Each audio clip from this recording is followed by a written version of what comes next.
The night my son brought home the woman of his dreams, I watched diamonds sparkle that I would later learn were as fake as her promises. If you clicked because the thumbnail promised a girl fakes rich to marry my millionaire son, you are in exactly the right place. I'm Robert Whitaker, a 61-year-old businessman, and what you are about to hear is the first chapter of how charm and deception try to split my family and destroy the company I built from scratch. Stay with me, because the last twist may save your own family's fortune. Before we continue, please subscribe the channel and comment your city name where you are watching from. The January evening air in Charleston carried that salty Atlantic smell that always reminds me of fresh starts. My wife Ellen and I were setting the dining room table for a quiet Sunday dinner when we heard Ethan's car glide up the driveway. He walked in wearing that tailor navy suit I'd bought him for board meetings, his brown hair perfectly combed. Beside him floated a young woman in a winter white coat and glittering earrings. "Dad, Mom." "Me, Juliana," Ethan said, eyes glowing. "She just moved here from New York." Juliana extended a hand tipped with immaculate French nails. "Mr. and Mrs. Whitaker, it's such a joy to finally meet you." Her accent carried the faint music of Manhattan society. Something about her entrance, like a spotlight followed her, was cinematic. And yet, a tiny note of rehearsed perfection pricked the back of my mind. Dinner unfolded like a well-directed film. Juliana spoke of gallery openings in Soho and childhood summers in Hamptons. She knew vintage wines and quoted Jane Austen with effortless flair. Ethan, my only son and heir to Whitaker Marine Industries, looked at her as if she were the tide itself, steady and inevitable. But my years in business taught me to read more than words. Juliana's expensive-looking watch had a microscopic scratch of the clasp, the kind jewelers leave when swapping batteries, not the flawless care of true high-end pieces. When Ellen asked about Juliana's family, she smiled just a little too brightly. "My parents are quite private investors," she said, "always on the move between Europe and the States." Then she pivoted the conversation back to art auctions. The storyteller in me, the man who'd negotiated shipbuilding contracts across 5 continents, recognized a diversion when he heard one. 2 weeks later, Ethan invited us to a charity gala at Charleston's historic Vendu house. Juliana was on a planning committee. The ballroom glittered with crystal chandeliers and soft jazz.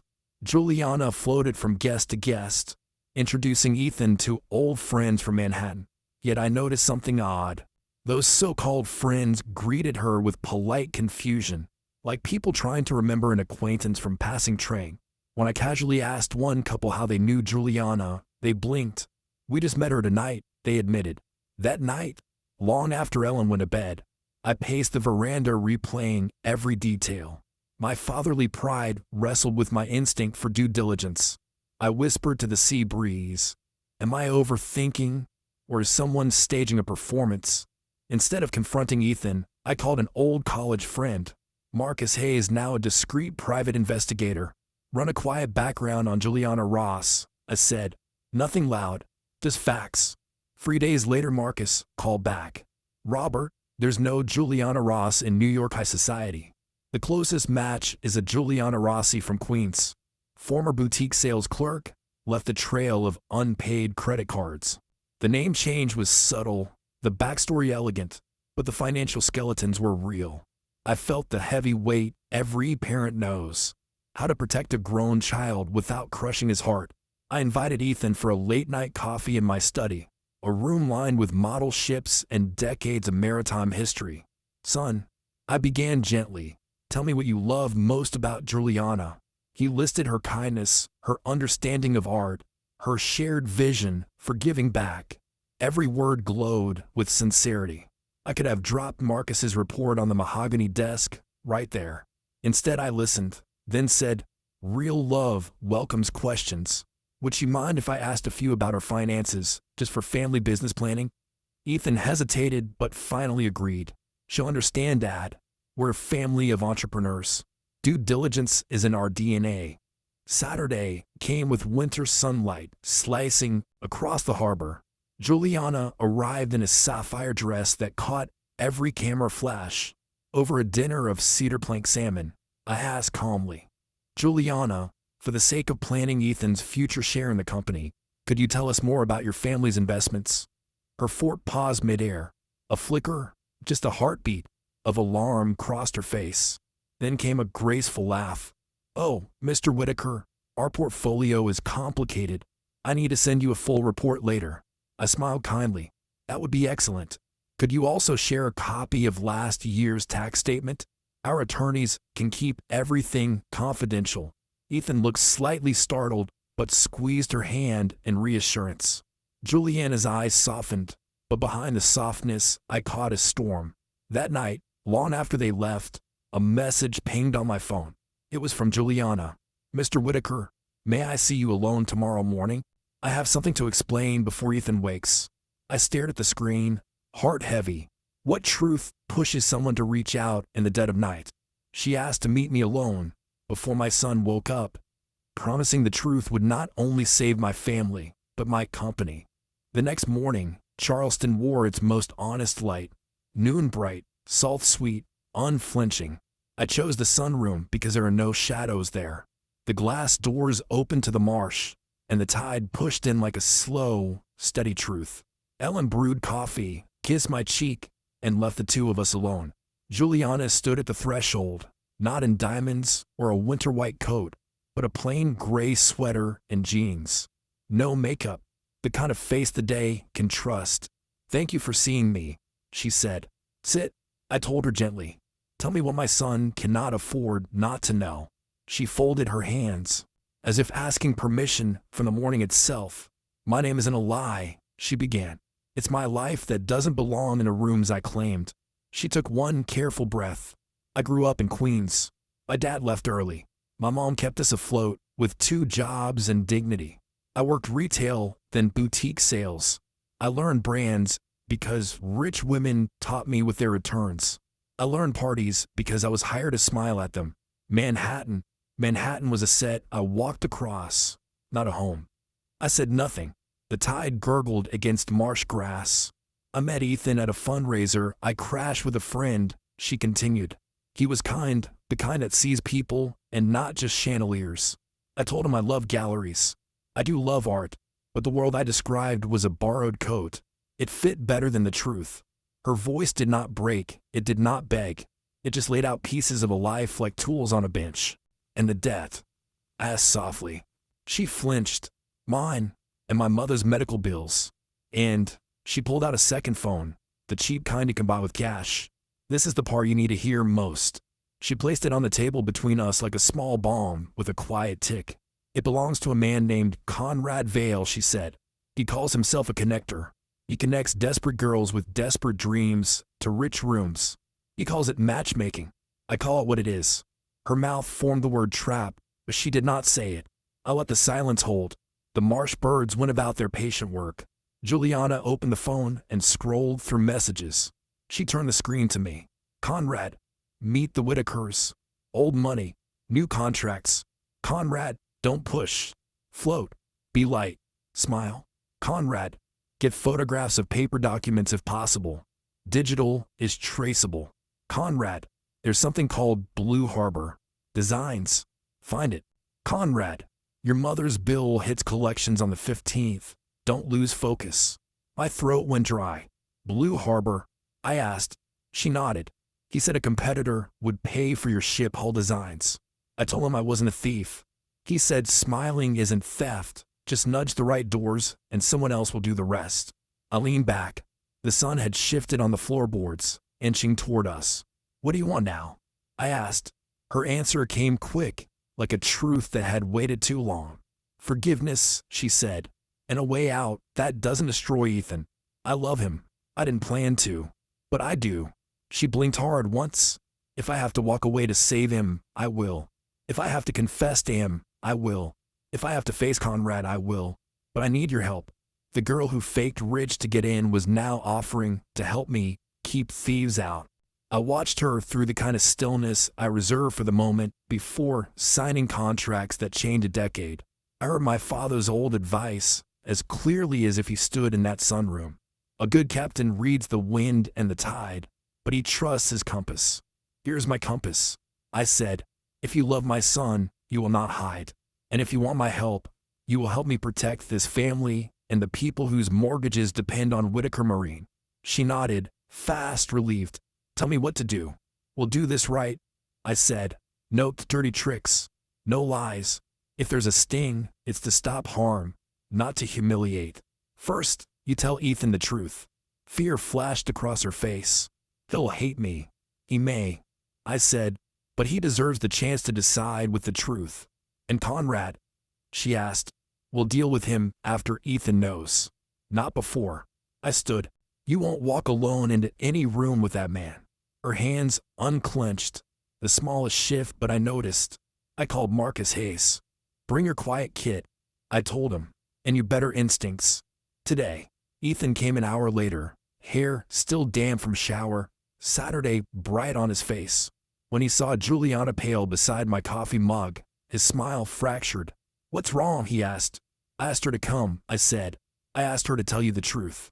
Juliana stepped closer to him and held both his hands like she was putting back something she had taken. She did not start with apologies. She started with facts. Queens, boutique work, the borrowed rooms, the debt, the mother, and a man named Conrad. She told him how she had lied by omission and how the omissions had grown teeth. When she finished, she did not reach for him. She let the silence be a verdict.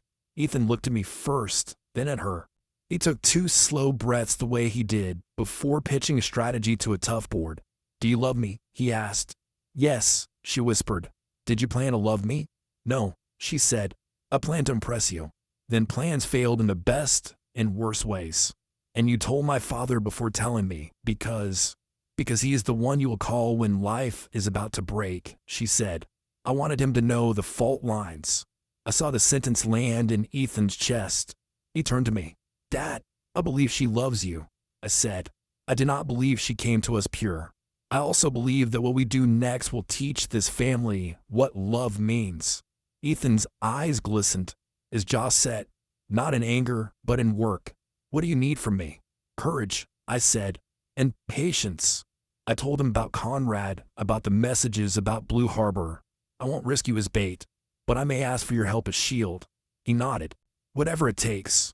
He took Juliana's hand in, not because everything was okay, but because the work had simply begun.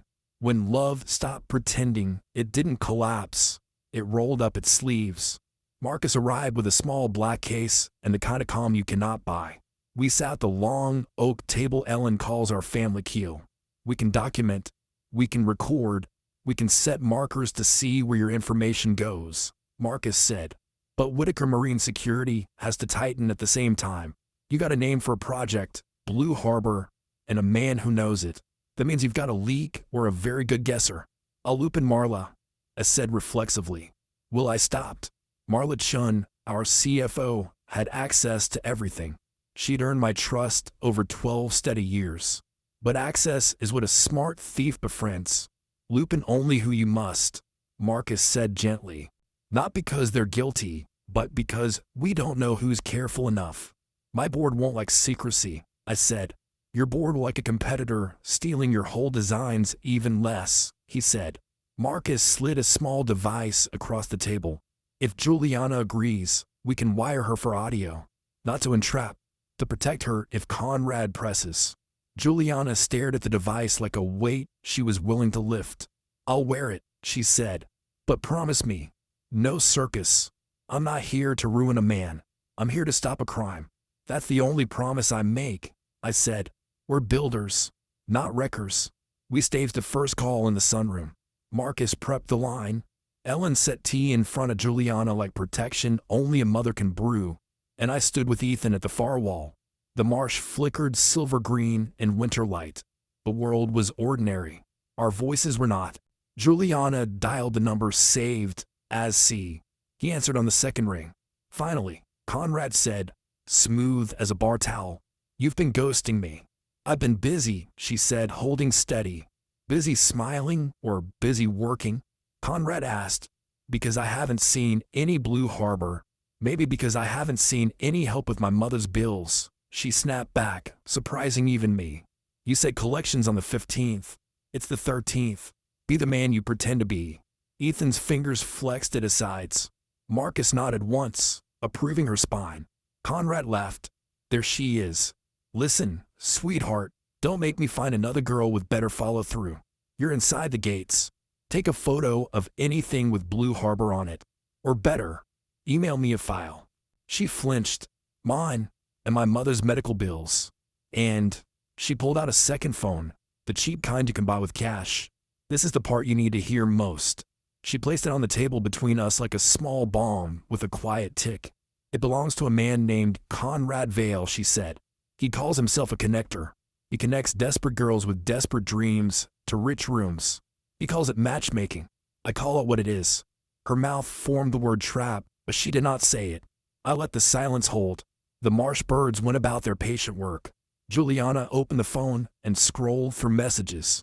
She turned the screen to me. Conrad, meet the Whitakers. Old money, new contracts. Conrad, don't push. Float, be light, smile.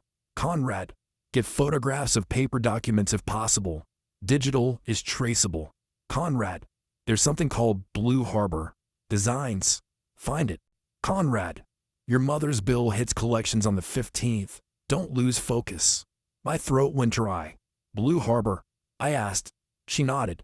He said a competitor would pay for your ship hull designs. I told him I wasn't a thief. He said smiling isn't theft. Just nudge the right doors and someone else will do the rest. I leaned back. The sun had shifted on the floorboards, inching toward us. What do you want now? I asked. Her answer came quick, like a truth that had waited too long. Forgiveness, she said. And a way out that doesn't destroy Ethan. I love him. I didn't plan to, but I do. She blinked hard once. If I have to walk away to save him, I will. If I have to confess to him, I will. If I have to face Conrad, I will. But I need your help. The girl who faked rich to get in was now offering to help me keep thieves out. I watched her through the kind of stillness I reserve for the moment before signing contracts that chained a decade. I heard my father's old advice as clearly as if he stood in that sunroom. A good captain reads the wind and the tide, but he trusts his compass. Here is my compass, I said. If you love my son, you will not hide. And if you want my help, you will help me protect this family and the people whose mortgages depend on Whitaker Marine. She nodded, fast, relieved. Tell me what to do. We'll do this right, I said. No dirty tricks, no lies. If there's a sting, it's to stop harm, not to humiliate. First, you tell Ethan the truth. Fear flashed across her face. He'll hate me. He may, I said, but he deserves the chance to decide with the truth. And Conrad, she asked, we'll deal with him after Ethan knows. Not before. I stood. You won't walk alone into any room with that man. Her hands unclenched. The smallest shift, but I noticed. I called Marcus Hayes. Bring your quiet kit, I told him, and your better instincts. Today. Ethan came an hour later, hair still damp from a shower, Saturday bright on his face. When he saw Juliana pale beside my coffee mug, his smile fractured. What's wrong, he asked. I asked her to come, I said. I asked her to tell you the truth. Juliana stepped closer to him and held both his hands like she was putting back something she had taken. She did not start with apologies. She started with facts. Queens, boutique work, the borrowed rooms, the debt, the mother, and a man named Conrad. She told him how she had lied by omission and how the omissions had grown teeth. When she finished, she did not reach for him. She let the silence be a verdict. Ethan looked at me first, then at her. He took 2 slow breaths the way he did before pitching a strategy to a tough board. Do you love me? He asked. Yes, she whispered. Did you plan to love me? No, she said. I planned to impress you. Then plans failed in the best and worst ways. And you told my father before telling me because he is the one you will call when life is about to break, she said. I wanted him to know the fault lines. I saw the sentence land in Ethan's chest. He turned to me. Dad, I believe she loves you, I said. I did not believe she came to us pure. I also believe that what we do next will teach this family what love means. Ethan's eyes glistened, his jaw set, not in anger, but in work. What do you need from me? Courage, I said, and patience. I told him about Conrad, about the messages, about Blue Harbor. I won't risk you as bait, but I may ask for your help as shield. He nodded. Whatever it takes. He took Juliana's hand in, not because everything was okay, but because the work had simply begun.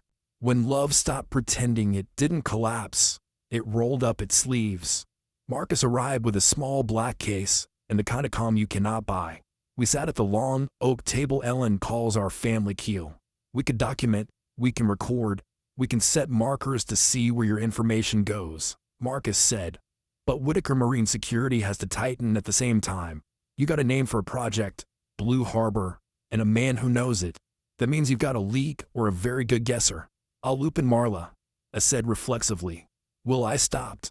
Marla Chun, our CFO, had access to everything. She'd earned my trust over 12 steady years. But access is what a smart thief befriends. Loop in only who you must, Marcus said gently. Not because they're guilty, but because we don't know who's careful enough. My board won't like secrecy, I said. Your board will like a competitor stealing your whole designs even less, he said.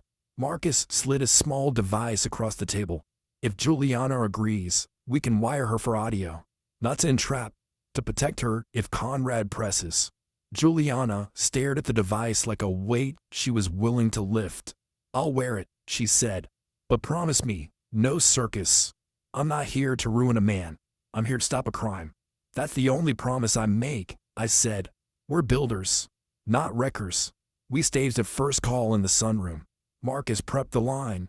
Ellen set tea in front of Juliana like protection only a mother can brew, and I stood with Ethan at the far wall. The marsh flickered silver green in winter light. The world was ordinary. Our voices were not. Juliana dialed the number saved as C. He answered on the second ring. Finally, Conrad said, smooth as a bar towel. You've been ghosting me. I've been busy, she said, holding steady. Busy smiling or busy working? Conrad asked. Because I haven't seen any Blue Harbor. Maybe because I haven't seen any help with my mother's bills. She snapped back, surprising even me. You said collections on the 15th. It's the 13th. Be the man you pretend to be. Ethan's fingers flexed at his sides. Marcus nodded once, approving her spine. Conrad laughed. There she is. Listen, sweetheart, don't make me find another girl with better follow through. You're inside the gates. Take a photo of anything with Blue Harbor on it. Or better, email me a file. I hated staying put. I have built ships that crossed oceans. Staying put is a recipe for barnacles. But leadership is sometimes the art of not barging. My phone lit again, not for Marcus, but Ethan's. He turned it so I could read. A text from an unknown number. You think you're clever, old man. Canary whistles are cute. Savannah already has more. Ask your CFO. See? Ethan's jaw clenched. That man knows our family phones. Juliana stood. Conrad is reminding me who holds the louder microphone. You want me to panic? Then we won't. I said, we'll decide. We did not sleep much. The house creaked in the honest way old houses do. Near midnight, Marcus called. Conrad met Pierce in the parking lot, handed him a folded bill, the old signal. Then they parted. Pierce drove to an address on the Battery. We got his plates. We'll have a file by morning. And Bay Cross. Straight black sedan back to Savannah, Marcus said, which tells me something bigger than a handler is in motion. If they move this quick, they've got a door already propped. Inside us, I said, or inside your partner list, he countered. Don't tunnel on one suspect. He was right, but suspicion has its own gravity. The girl's lie had started our fire. The company's secrets were the wind. Morning came clean and cruel. Coffee tasted like resolve. I asked Ellen to take Juliana to our attorney, not for attack but for armor. If she was to face Conrad again, she needed counsel at her back and a statement drafted that would stand in court if he lashed out. Ellen went gladly. Mother warmth where this story needed a shield. Ethan and I drove to the office. I called a meeting that did not look like a meeting. Informal, standing, no slides. I asked our operations lead and R&D head to confirm who they had shared Blue Harbor revisions with. They had not. I asked whether anyone on their teams had observed unusual requests for access. 2 hands, 2 small stories. Odd pings on a dock last week. A polite accidental CC from an unknown Gmail that vanished. When Marla arrived, she wore the face of a woman who had slept in 10-minute increments. "You wanted me?" she asked. "In here," I said, opening my office door. She stood by the window. The dry dock below looked like a cathedral to work. Men and women in hard hats moving with purpose. It steadied me. "Marla," I began, "last night a test document moved outside our walls fast. Too fast. I want to accuse. I'll ask. Has anyone asked you for access they shouldn't have?" Her eyes flashed hurt, then professionalism smoothed it. "I manage requests. I deny what's wrong. I escalate what's odd," she said. "If you're asking whether I'm the leak, the answer is no." I nodded. "Then help me prove it." Her chin lifted a half-inch. "I'll audit your own logs with Marcus," I said. "Give him what he needs." A CFO doesn't like an outsider in her ledger. But she did not balk. "Fine," she said. "I want my name clean." She left. Ethan turned to me. "You think it's her?" "I think it could be anyone," I said. "And I think paranoia is a poor carpenter. It builds crooked houses." He stared at the yard below. "I never wanted my love life to be a corporate risk," he said. "Right, even now. I never wanted my corporate life to threaten your love," I answered. The intercom buzzed. "Mr. Whitaker," our receptionist said. "There's a Mr. Pierce here. Says you have a mutual friend." Ethan's eyes met mine. "Harlan Pierce, the yacht without payments." The politician's smile. "Send him in," I said. Pierce floated in on a cologne cloud. Tan in February, gold cuff links winking like small bribes. "Robert," he said, "too familiar. What a pleasure. We kept missing each other at charity things." "I hate misses." "Fix them then," I said evenly. "Why are you here, Mr. Pierce?" He perched on the chair's edge, as if readiness were a personality. "Opportunity," he said. "Savannah's moving fast on military contracts. Friends of mine think Whitaker Marine could use a nudge to keep up." "I prefer pushes to come from inside," I said. "Of course," he purred. "Which is why I'm here. I represent a group that can bridge your financing in a pinch. For a taste of future upside. Call it lubrication." Ethan's shoulders tightened. Pierce noticed, smiled a touch bigger, and dropped the mask half an inch. "Look, Robert, let's be men. You got bright ideas. We've got bright money. And I hear your CFO is already checking your lines. Perfect timing." He stood, slid a card across my desk, a crest embossed that meant nothing and everything. "Think about it," he said. "The world rewards those who move before the crowd." When he left, the room felt like it needed a shower. Ethan spoke first. He wanted you to know he knows.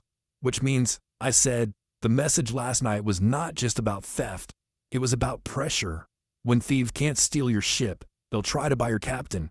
By noon, Marcus had a thin file on Pierce. Enough to hang a character on, not enough to hang a crime.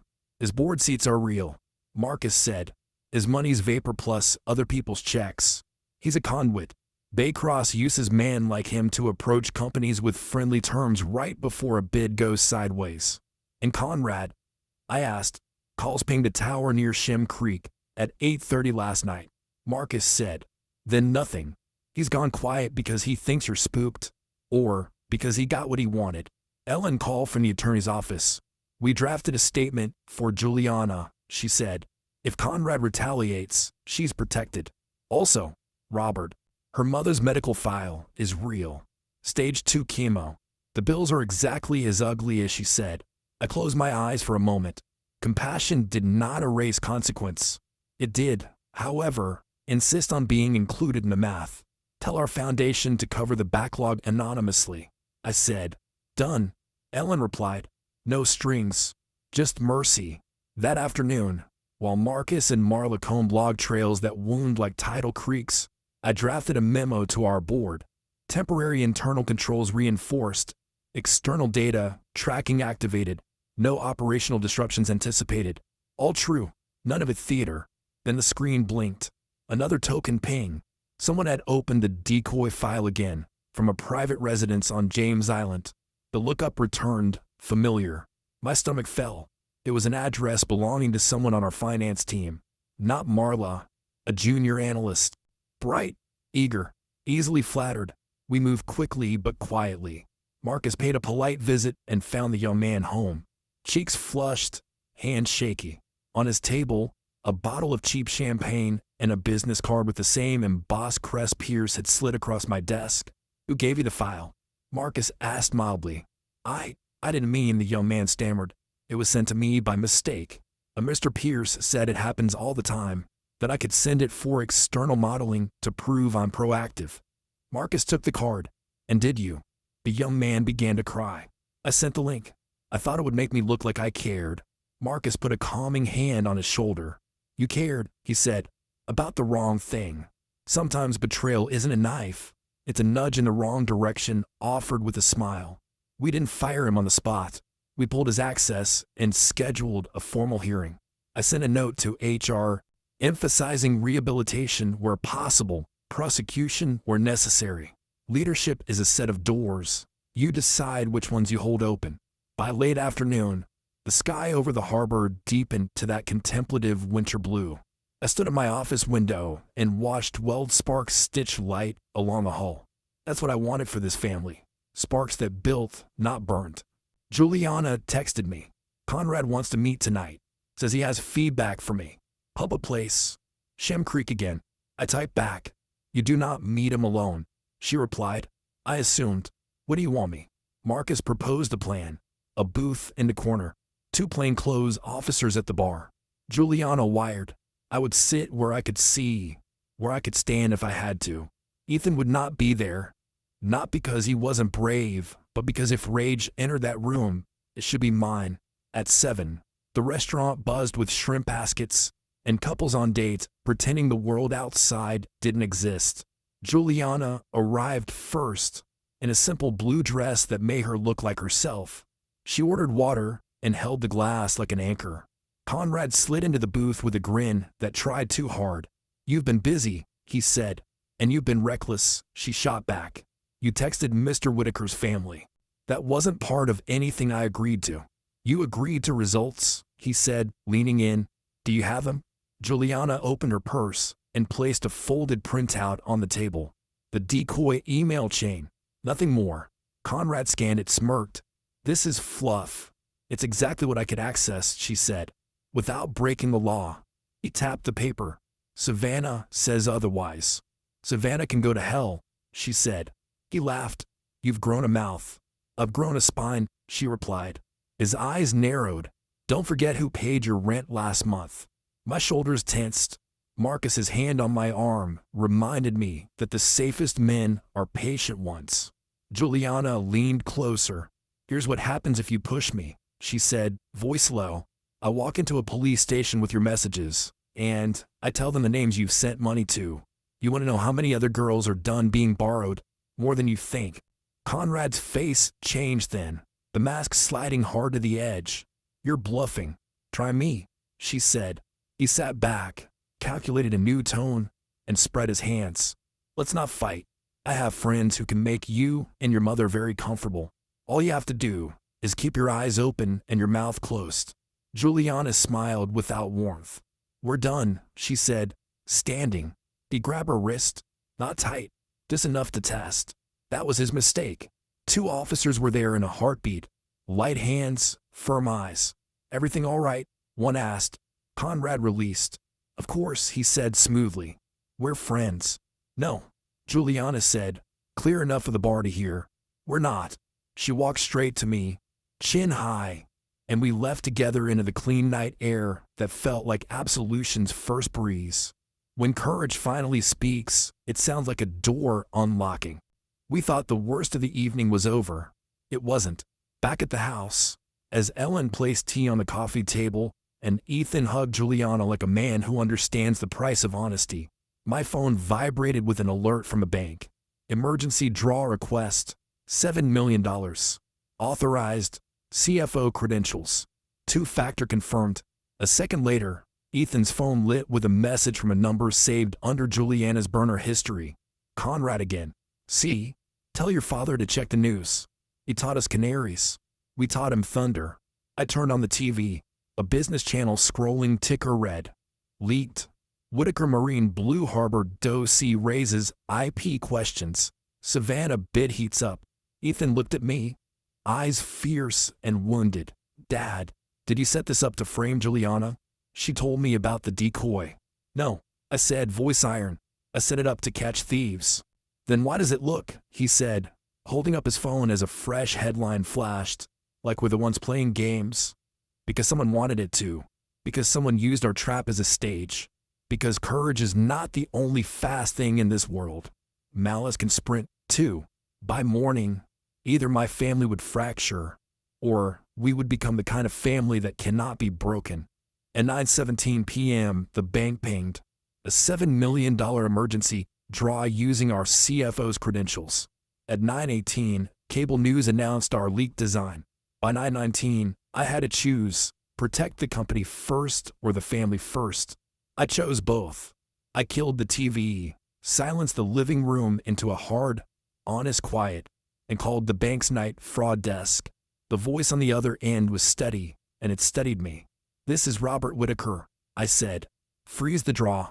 Flag every request from any device not used by our CFO in the last 30 days. Understood, the agent replied. I see a new device used to confirm two-factor. Seconds old. I can lock the profile and route all verification back through your primary officer in person. Do it, I said, and put my cell in a call tree. If anything breathes, I want to hear it. I hung up and looked at Ethan and Juliana. Their hands were woven together, a braid of fear and resolve. Ellen set the tea tray aside and squeezed my shoulder. Go, she said, reading the next chapter on my face. See Marla. Take Marcus. Don't go alone. I nodded. Ethan, you stay here. If Conrad pushes, you're the calm in this house. His jaw worked, but he nodded. I've got Mom and Juliana. By midnight, I would either accuse the wrong person or lose the company I built nail by nail. Marcus met me on Marla's front steps with that quiet kit he wears like a second conscience. The porch light painted the siding a guiltless gold. Marla opened the door before I could knock. She'd been watching the street, a woman who knows numbers and can smell panic. I saw the headline, she said without preface. Come in. We went straight to her dining table. Her laptop was open, a second screen running bank dashboards and security logs. Marcus's small devices joined like guests who never asked for coffee, only truth. I didn't request any draw, Marla said, eyes leveled on mine.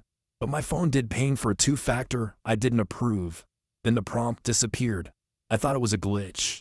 Glitches don't call cable news, Marcus said gently. Show me your carrier profile. She handed him her phone, unlocked. He dug 2 layers down.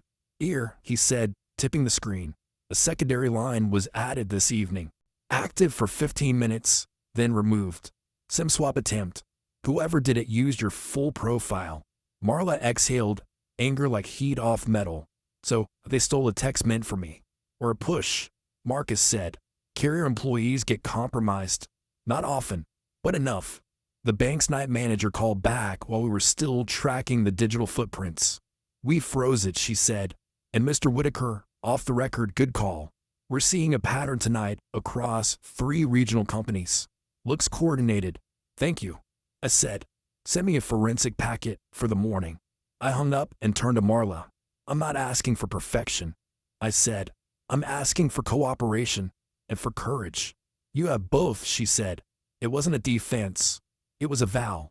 The storm wasn't just outside. It was learning our language, passwords, procedures, patience. By dawn, the living room had turned into a ship's bridge in a gale.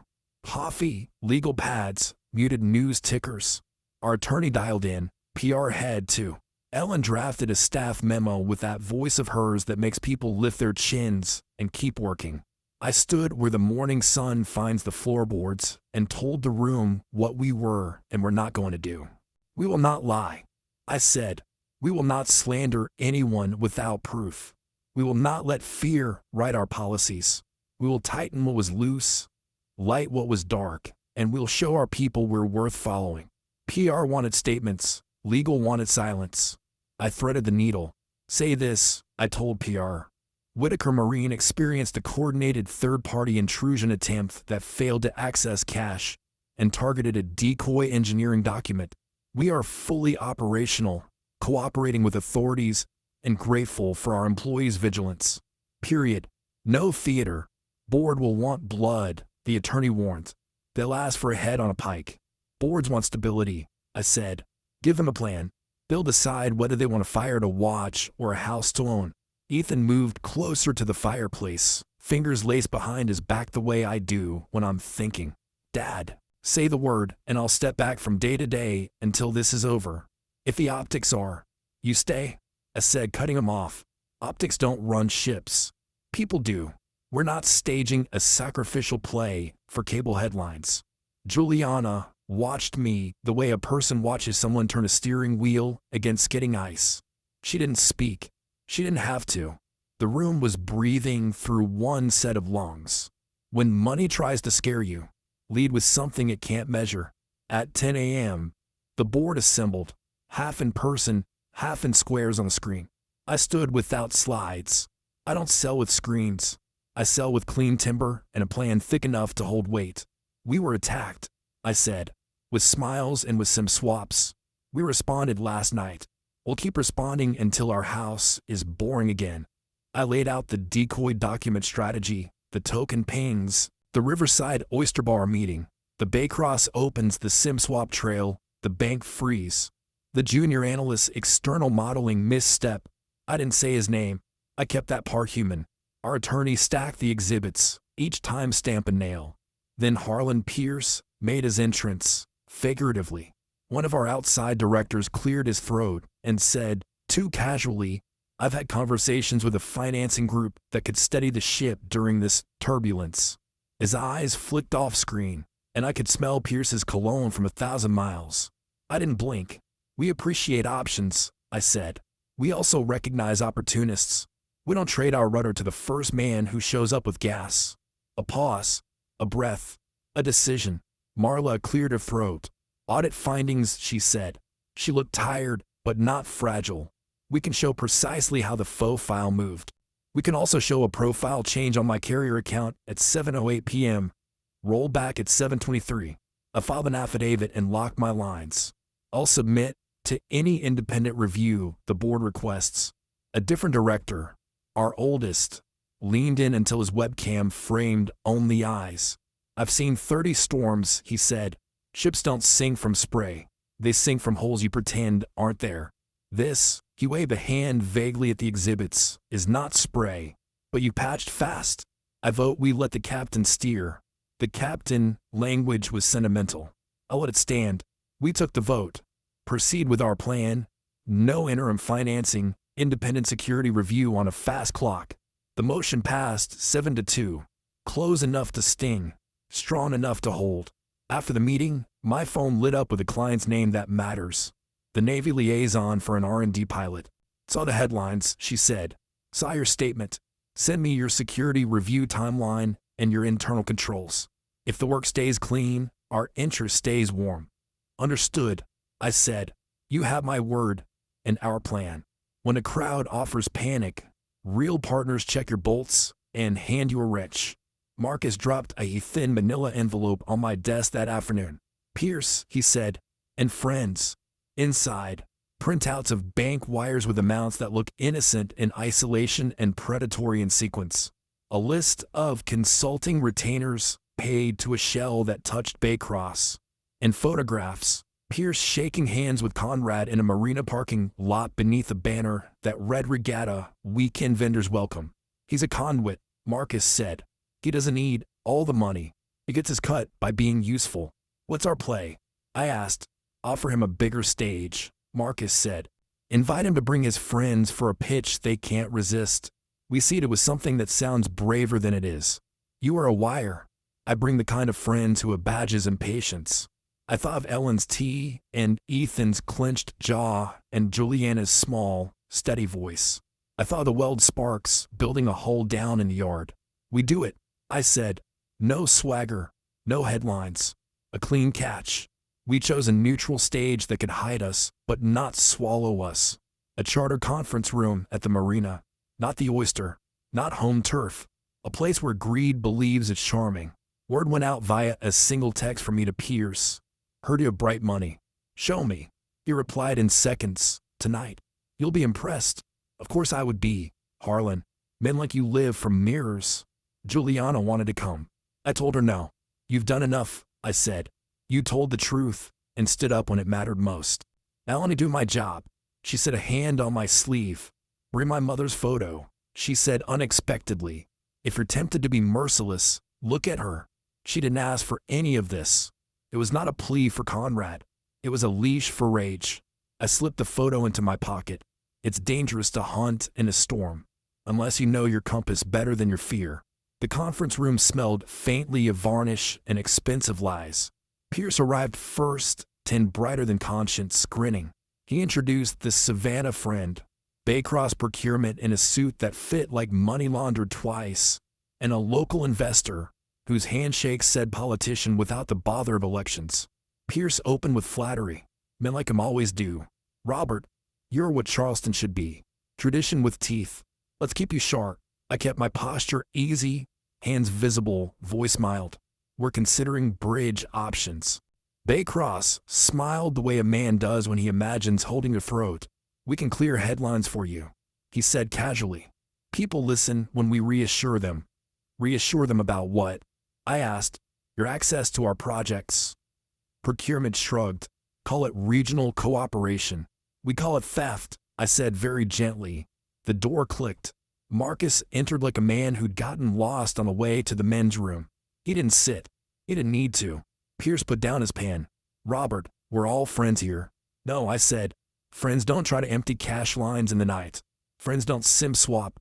Friends don't text my son from unknown numbers to taunt a family they don't have the spine to face. The Baycross man bit back a smile.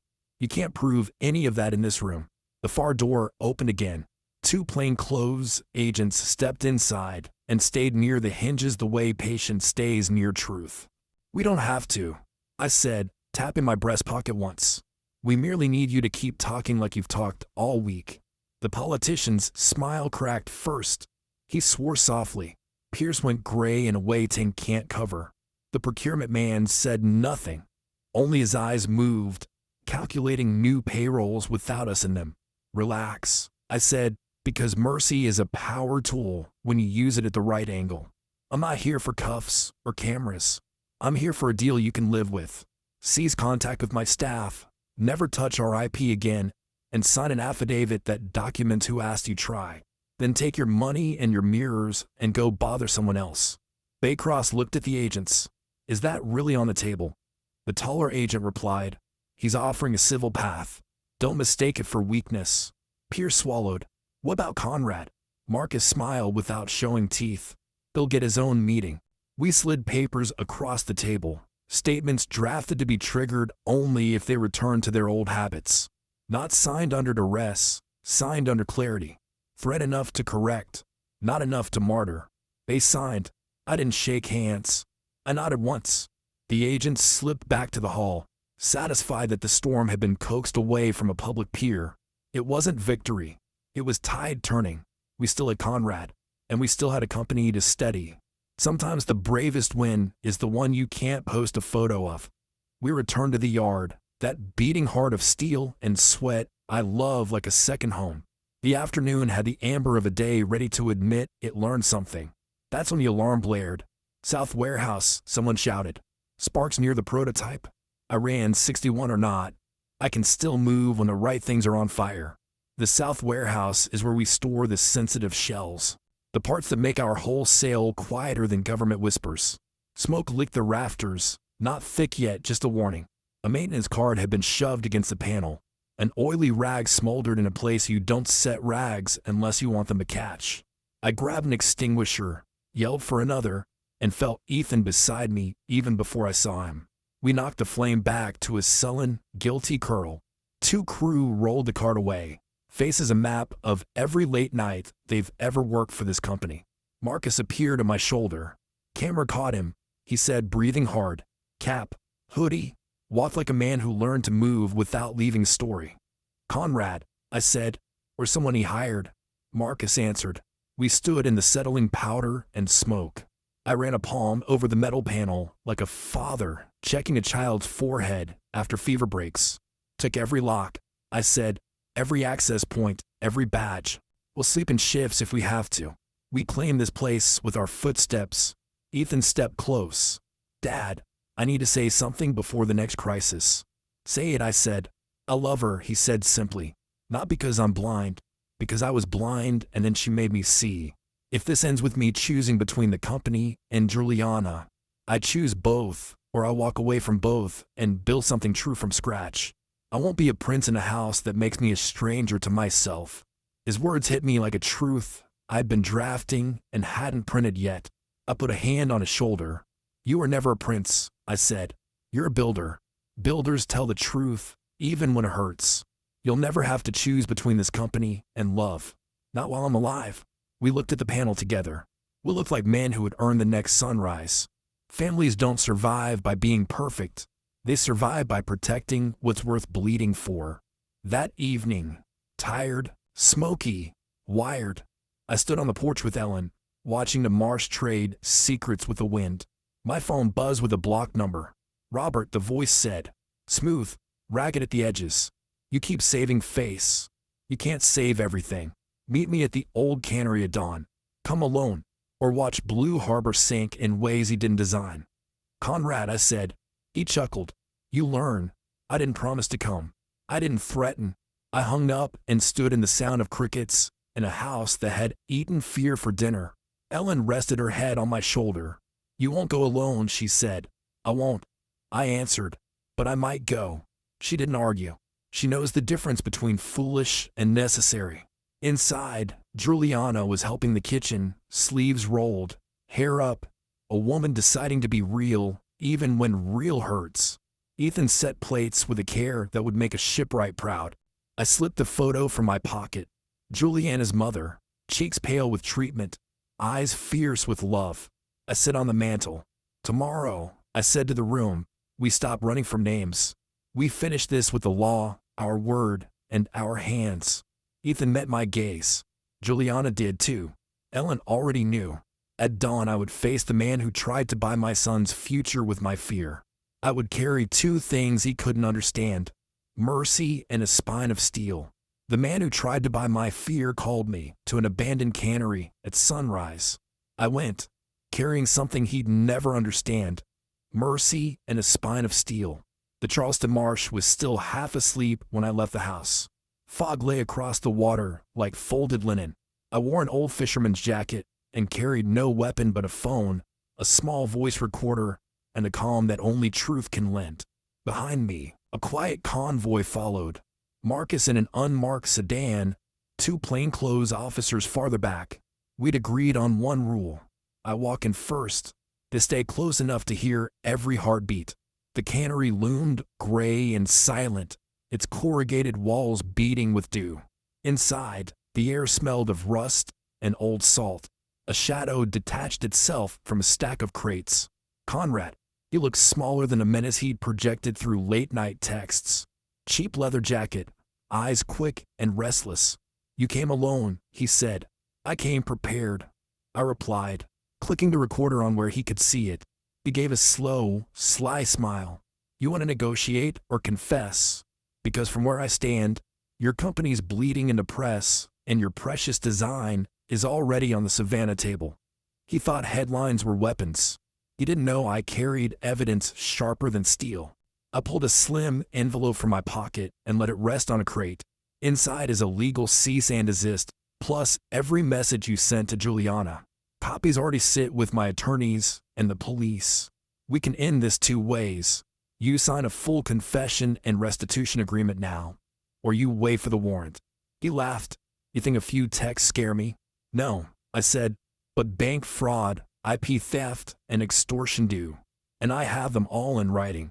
A sudden creak behind us. Another figure stepped from the shadows. Harlan Pierce. He with the same politician's half-smile he'd worn in the Marina boardroom. Conrad, he said, ignoring me, you talk too much. Conrad flinched. He said he'd stay clear. Pierce turned to me, voice silky. Mr. Whitaker, we can make this disappear. Sign a cooperation memorandum. Everyone profits, nobody bleeds. I met his eyes. I don't negotiate with men who use daughters as crowbars. Marcus's quiet voice floated from the doorway. Conversation's over. Two officers stepped in, badges out. Their presence was calm, almost polite. Proof that justice doesn't need to shout. The puppet master finally stepped on stage, and the curtain came down fast. Pierce tried one last bluff. You can't prove conspiracy. Marcus set a folder on a crate. Bank wires, covert recordings, your signed agreement from last night's meeting. Proof enough for a judge. For a long minute, the cannery held nothing but the sound of gulls. Then Pierce's shoulders sagged. He nodded to the officers and extended his wrists. Let's get this over with. By late morning, we were home. Ethan and Juliana waited on the porch, their faces a mix of sleepless worry and unshaken trust. It's done, I said simply. Pierce and Conrad will answer to the law. Relief flickered across their faces, but I knew the real work, the inside work, was still ahead. Inside, with coffee steaming between us, I turned to Juliana.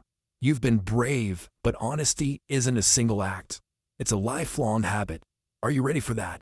She met my eyes. Yes, and I'll start with full financial transparency. Every debt, every detail, before we even talk about a wedding. Ethan squeezed her hand. That's all I need to hear. Ellen added softly. Love isn't about the mess never starting. It's about cleaning it together. The drama moved from courtrooms to kitchen tables, where the hardest rebuilding always begins.